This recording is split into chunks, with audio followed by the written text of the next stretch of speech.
Welcome to our channel. నేను మీ పద్మావతి. ఈరోజు మనతో పాటు హస్త సాముద్రికవేత్త గోపాలకృష్ణ గారు ఉన్నారు. మరి ఆయనతో మాట్లాడి అసలు ఆరోగ్యం విషయంలో గనక చూసుకుంటే అసలు ఏ రేఖను పరిగణలోకి తీసుకోవాలి, మన ఆరోగ్యాన్ని ఎలా చూసుకోవాలి అనే విషయం గురించి తెలుసుకునే ప్రయత్నం చేద్దాం. మరి మీరు కూడా వీడియోని పూర్తిగా చూసేయండి. నమస్కారం గురువుగారు. నమస్తే అమ్మా. గురువుగారు, గతంలో కూడా మనము ఆయుష్ రేఖ గురించి మాట్లాడుకున్నాం. అవును, కిందట వీడియోలోనే. అయితే ఆయుష్ రేఖలో మీరు చెప్తున్నప్పుడు ఆయుష్ రేఖ ఈ చివరి నుంచి చివరి వరకు వచ్చేటప్పుడు ఏమైనా కట్టింగ్స్ ఉన్నా, లేకుంటే ఇంకేమైనా ఉన్నా, పలానా ఏదైనా రుగ్మతతోనో లేకుంటే ఏదైనా ఆరోగ్యపరమైన బాధలతోనో బాధపడుతూ ఉంటారు అని చెప్పారు. అయితే ఇదే కోణంలో కనుక చూస్తే మరి ఆరోగ్యానికి సంబంధించి కూడా ఇంకేదైనా రేఖ ఉంటుందా? దాన్ని కూడా పరిగణలోకి తీసుకోవాలంటారా? అసలు ఈ ఆరోగ్య సమస్యలు అనేవి ఏ విధంగా వస్తాయి, ఎలా వస్తాయి, అసలు వీటిని ఎలా చూడొచ్చు మనం ముందుగానే? ఓకే అమ్మా. ఇప్పుడు ఆయుష్, ఆరోగ్యం. ఆయుష్ అన్న వెంటనే ఆరోగ్యం. ఆరోగ్యంగా ఉంటేనే ఆయుష్ పరిపూర్ణంగా ఉంటుంది. అంతేకాదు, మనం జీవితంలో సంపద పొందాలన్నా, జ్ఞానాన్ని పొందాలన్నా, అంటే జ్ఞానం అంటే చదువుకోవటం, లేకపోతే వ్యాపారం చేయటం, సంపద డబ్బు సంపాదించటం, పలుకుబడి అంటే రాజకీయంగా కానీ లేకపోతే ఇతర కళల ద్వారా కానీ పలుకుబడి సంపాదించడం, ఇవన్నిటికీ మూలం ఏమిటంటే ఆరోగ్యం. ఆరోగ్యమే మహాభాగ్యము అన్నారు మన పెద్దలు. అంటే ఆరోగ్యంగా ఉంటేనే కదా. మీరు ఇప్పుడు యాంకరింగ్ చేస్తున్నారు, మీరు రావాలి స్టూడియోకి, మీరు చక్కగా పనిచేయాలంటే మీరు చక్కగా ఆరోగ్యంగా ఉండాలి. ఏదైనా చిన్న అనారోగ్య సమస్య వస్తే మన రొటీన్ లైఫ్ చిన్నాభరణం అవుతుంది.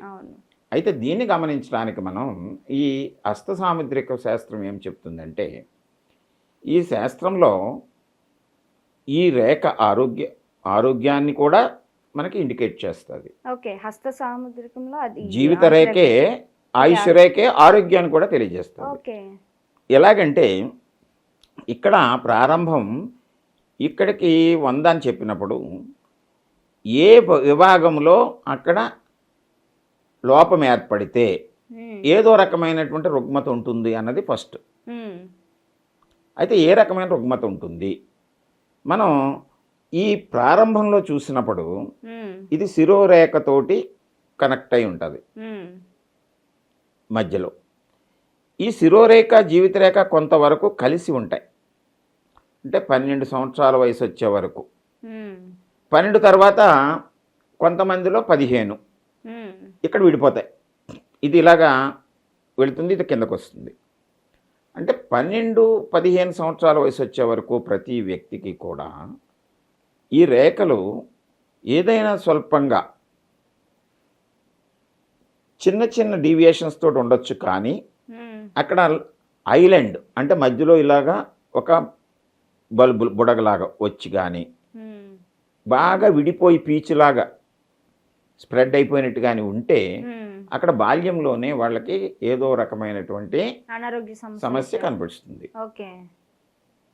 అప్పుడు మనం అది శిరోరేఖ వైపు ఉందా, జీవిత రేఖ వైపు ఉందా అనేటువంటిది చూడాలి. ఒకవేళ శిరోరేఖ వైపు అది ఉంటే కనుక ఎటువంటి ఉంటే మానసికమైనటువంటి ఎదుగుదలలో కొంచెం లోపాలు ఉంటాయి.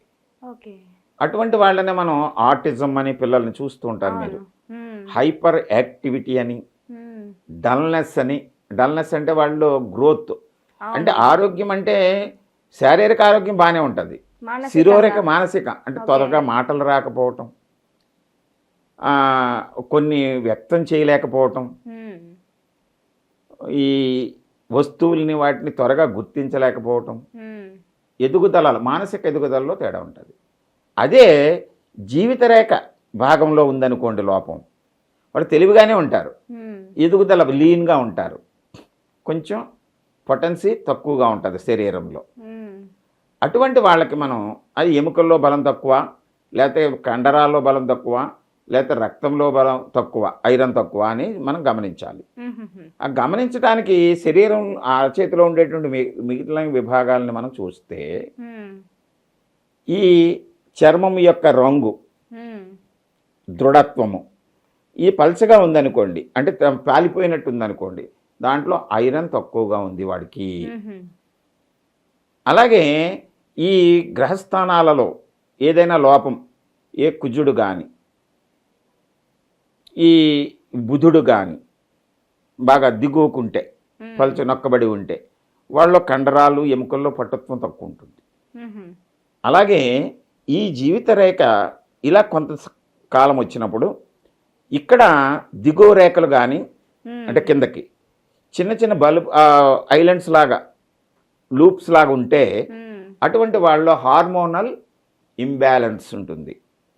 సాధారణంగా చూస్తూ ఉంటాము ఈ వయసులో అంటే 10 నుంచి 12 నుంచి 20 ఈ ప్రాంతంలో ఇలా ఉంటే స్త్రీల్లో అయితే ఋతుక్రమంలో ఇంబ్యాలెన్స్ అవటం, పీసీఓడి అని ఇలాంటివి వస్తూ ఉంటాయి.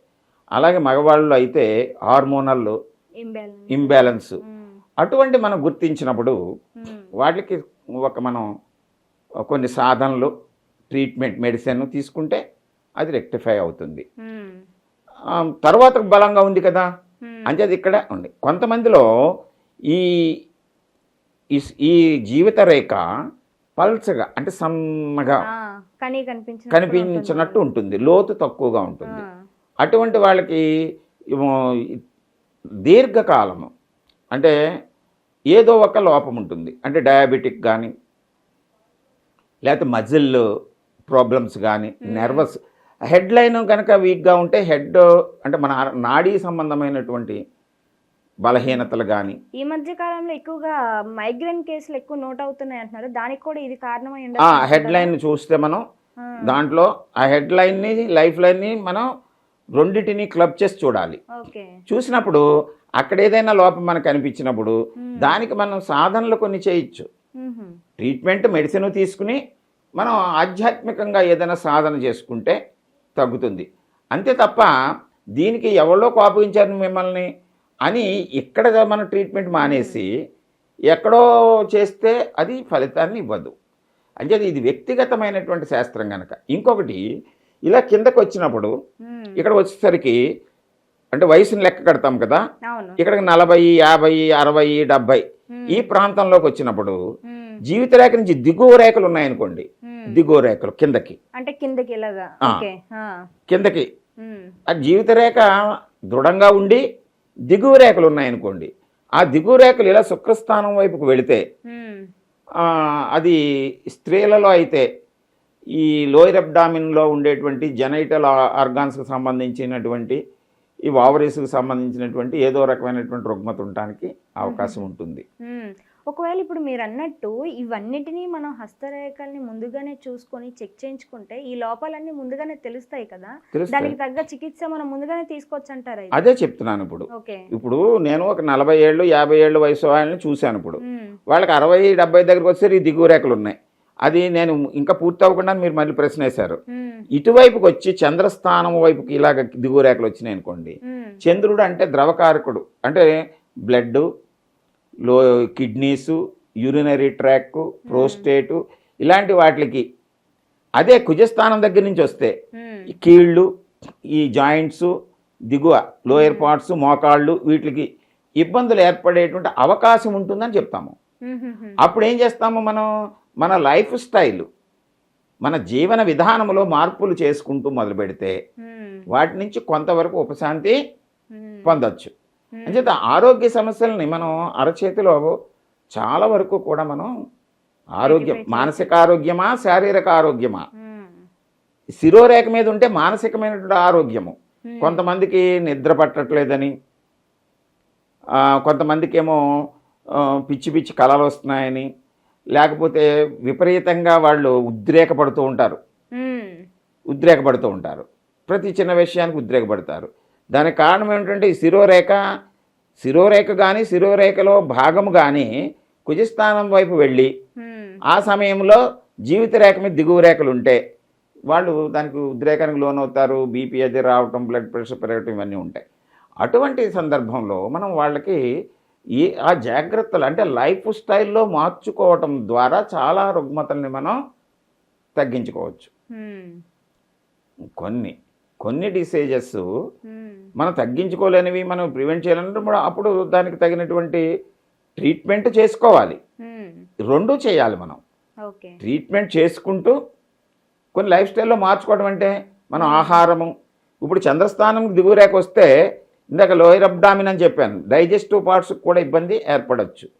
బుధస్థానంలో కూడా బుధరేఖలో కూడా అది స్ప్లిట్ అయి ఉంటే ఈ జీర్ణాశయము, ప్యాంక్రియాసు, లివరు వీటికి జీర్ణ సంబంధమైనటువంటి డిఫెక్ట్స్ రావడానికి అవకాశం ఉంది. మరి జీర్ణ సంబంధమైనటువంటి వ్యాధులు వస్తాయని సూచనగా ఉంటే ఇక్కడ ఈ రేఖ ఉంది కనుక అలాగే జరుగుతుందని అనుకోకండి.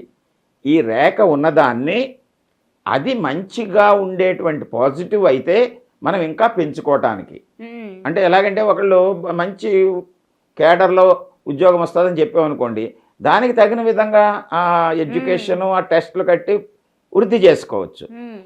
ఆరోగ్య విషయంలో ఇతనికి ఈ అనారోగ్య సమస్య రాబోతోంది అని మనం చెప్పినప్పుడు మన ఆహార విహార విషయాల్లో, మన లైఫ్ స్టైల్, లివింగ్ స్టైల్లో మనం తిరగటం, ఇప్పుడు సరిగా ఆరోగ్యం మెదడుకి సంబంధించిన అనారోగ్యం ఉందనుకున్నప్పుడు మనం చేసే పనిలోనూ, మనం తిరిగే తిరుగుళ్ళలోనూ, మన దైనందిన జీవితంలో, మన సమయాల్లో మార్పులు చేసుకుని వాటిని మినిమైజ్ చేసుకోవచ్చు.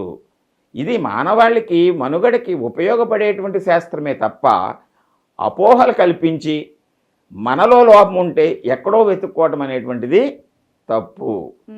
ఇది అందువలన ఇది శాస్త్రము అనటానికి ఖచ్చితమైనటువంటి ఒక ఆధారాలు మనకు అరచేతిలో కనబడతాయి.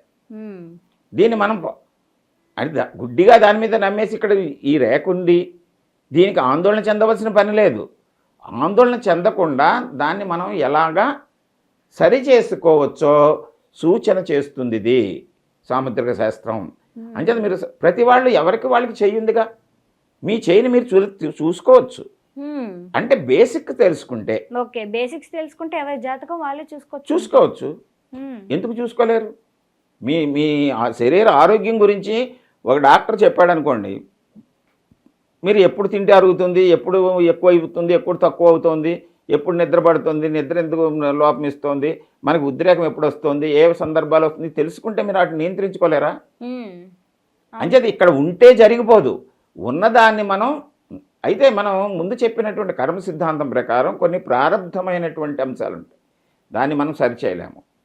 ముందు చెప్పాను ఒక గత ఇంటర్వ్యూలో, శిరోరేఖ లేదు వాళ్ళకి, మనం ఏమి చేయలేము. అయితే ఆ జీవితాన్ని మనం కాపాడాలంతే, అది నీకు ఆలోచన ఉండదు ఇంకా. అలాగే ఒక శరీర అవయవం లోపం వచ్చింది, దాన్ని మనం సరిచేయలేము, ఆల్టర్నేటివ్స్ మనం వెతుక్కోవచ్చు, అది ప్రారంధము అంటాము. గురుగారు చాలా చక్కగా వివరించారు. అయితే ఆరోగ్య రేఖ విషయంలోకి వస్తే గనక ఎలాంటి లోపాలు కనిపిస్తే అసలు ఎలాంటి అనారోగ్య సమస్యలు వస్తాయి అని అనేది చాలా చక్కగా వివరించారు. వీడియో చూసిన ప్రతి ఒక్కరికి కూడా వాళ్ళ రేఖలను వాళ్ళే ఈ వీడియో చూసుకొని ఏ లోపాలు ఉన్నాయి, ఏ ప్రాబ్లమ్స్ రాబోతున్నాయని ముందుగానే తెలుసుకునే అవకాశం చాలా చక్కగా అందరికీ కల్పించారు. మీకు కూడా ధన్యవాదాలు గురువు గారు. అండ్ ఈ వీడియో చూసిన ప్రతి ఒక్కరికి ఇప్పుడు మీరు చూసారు కదా, ఈ వీడియో పూర్తిగా చూసినట్లయితే గురువుగారు చెప్పారు ఎన్నో లోపాలు, వాళ్ళకుండే అనారోగ్య సమస్యల గురించి చాలా చక్కగా వివరించారు.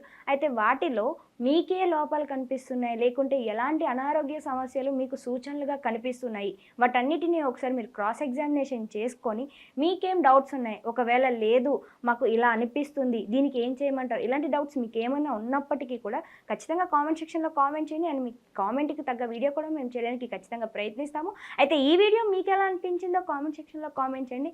అండ్ ఇలాంటి మరెన్నో వీడియోస్తో నేను మీ ముందుకు ఎప్పటికప్పుడు వస్తూనే ఉంటాను. అండ్ అంతవరకు సెలవు.